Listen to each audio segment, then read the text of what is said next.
ભાવનગરની કરીએ કે જ્યાં ચોમાસાની ધમાકેદાર એન્ટ્રી થઈ છે। મહુવા, જેસર, ત્યારબાદ શિહોરમાં પણ આભ ફાટ્યા જેવી સ્થિતિ થઈ। શિહોરમાં 14.6 ઇંચ વરસાદ ખાબકતા જળબંબાકાર થઈ ગયું। ગૌતમેશ્વર તળાવ ઓવરફ્લો થઈ જતા ભાવનગર રાજકોટ હાઈવે બંધ કરવાની ફરજ પડી છે। પાલીતાણા 12.7 ઇંચ, જેસરમાં 10.8 ઇંચ વરસાદ ખાબક્યો। મહુવામાં 9.7 ઇંચ વરસાદ પડ્યો। ઉમરાળા અને ગારિયાધારમાં પણ 6 ઇંચ જેટલો વરસાદ પડ્યો।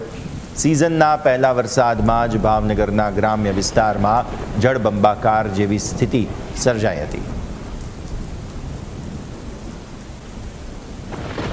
ભાવનગર જિલ્લામાં ગઈકાલથી મુશળધાર વરસાદ જ્યારે થઈ રહ્યો છે ત્યારે જો ભાવનગરની વાત કરવામાં આવે તો ભાવનગરના મહુવા, જેસર, વલભીપુર, ઉમરાળા, શિહોર, પાલીતાણામાં ખૂબ વરસાદ પડ્યો છે। જ્યારે ગઈકાલની જો વાત કરવામાં આવે તો ગઈકાલે તલગાજડામાં નદીમાં પૂર આવતા 40 વિદ્યાર્થીઓ મોડર્ન સ્કૂલના ફસાયા હતા, જેનું રેસ્ક્યુ કરવામાં આવ્યું હતું। તદુપરાંત શિહોરની જો વાત કરવામાં આવે, શિહોરમાં ગઈકાલ આજ સવાર 6 વાગ્યા સુધીમાં 14.6 ઇંચ વરસાદ પડી ચૂક્યો છે।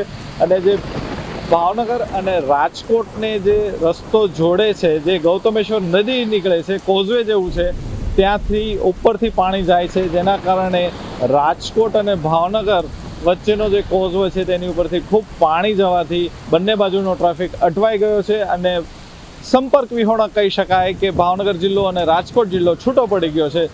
ભાવનગરની જો વાત કરવામાં આવે તો જેસરમાં પણ 10 ઇંચ જેટલો વરસાદ પડ્યો છે, મહુવામાં 9 ઇંચ, તળાજામાં 8 ઇંચ જેટલો વરસાદ અને વલભીપુર અને ગારિયાધારમાં 5 ઇંચ જેટલો વરસાદ પડ્યો છે। ભાવનગર શહેરની જો વાત કરવામાં આવે તો ભાવનગર શહેરમાં પણ આજ સવાર સુધીમાં 3.5 ઇંચ જેટલો વરસાદ પડી ચૂક્યો છે અને હાલ પણ વાતાવરણ ઘમરોળાયેલું છે।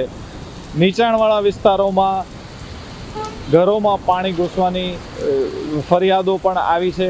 ક્યાંક ને ક્યાંક ભાવનગર મહાનગરપાલિકા અને તંત્રની જે સ્ટ્રોમ વોટર લાઇનની જે કામગીરી હતી તેના પર પણ સવાલ ઉઠાવવામાં આવ્યા છે।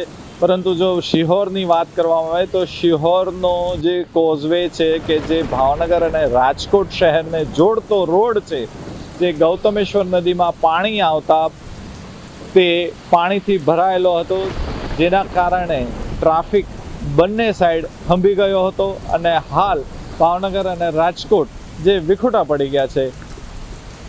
ન્યૂઝ કેપિટલ માટે સિદ્ધાર્થ ગોગારી, ભાવનગર।